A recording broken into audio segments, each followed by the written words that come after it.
There are many instances in my life.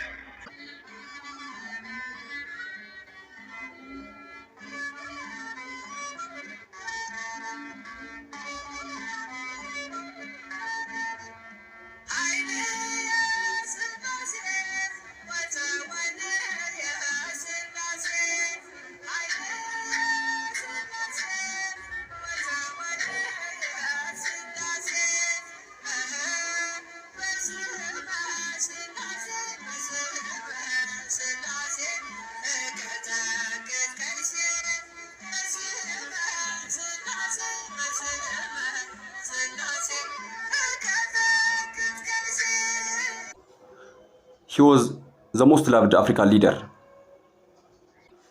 who became a figure for Pan-Africanism and a face for Africa.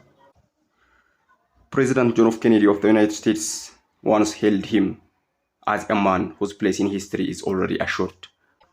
Tafari Makonnen Olde Mikhail is his full name. And the name Tafari is an Amharic word with the meaning of who is feared or respected. In addition to his name Tafari, His Imperial Majesty Haile Selassie has been known by so many names and titles, including Defender of the Orthodox Faith, Defender of Peace and Freedom, a great leader, educator, unifier, Pan-Africanist, Janohoi, Jah, Rastafari, His Imperial Majesty, Lion of Judah, King of Kings, Lord of Lords, Elect of God, Light of the Universe, the Returned Messiah, Haile Selassie, and others. So today I'm going to say a little about one of his titles or nicknames he owned by his deeds. I mean, due to his deeds. His Imperial Majesty Haile Selassie was known by the name Defender of the Orthodox Faith. And if you wonder why and how he owned this name, here is the answer. It is known that every Ethiopian Orthodox Tewahedo religionist has two names. One, the personal name given by the family, and the second is the Christianity name, which is given by the Ethiopian Orthodox Tewahedo Church at the time of baptism. So Haile Selassie, as an Ethiopian from an Orthodox Tewahedo parents, his personal name given by his family was Tafari. And his Christianity name, and probably his first name, was Haile Selassie, which was given at his 14th day after his birth, when he born again in baptism. According to the Ethiopian Orthodox Tewahedo Church, baptism is the sacrament through which the person is born again and accepted into the membership of the church after being dipped into water 3 times in the name of the Father, the Son, and the Holy Ghost. According to Ethiopian Orthodox Tewahedo Church, in the case of a boy, baptism takes place at the 14th days after birth, and with a girl, 18 days after birth, but may be administered any time if the baby is in danger of dying. So, Haile Selassie was his Christianity name, which also adopted the part in his regnal name. The name Haile Selassie is a Giz language, and it means power of Trinity. And we already mentioned that his name Tafari means the one who is respected and feared.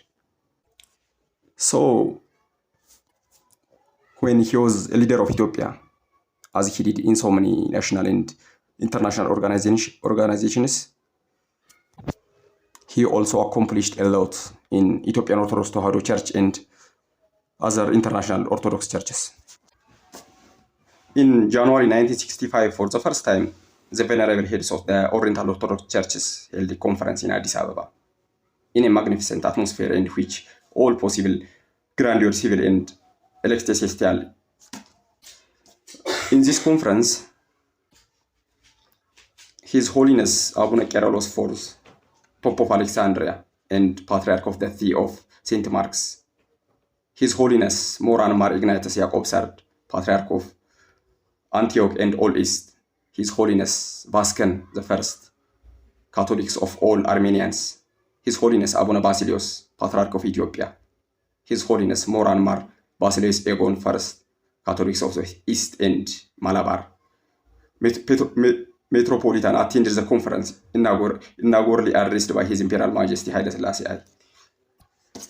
In this conference, they made certain decisions, including entering into conversation with the Roman Catholic Church to reconsider its theory and practice, promoting mutual understanding and cooperation of the Church with the World Council of Churches.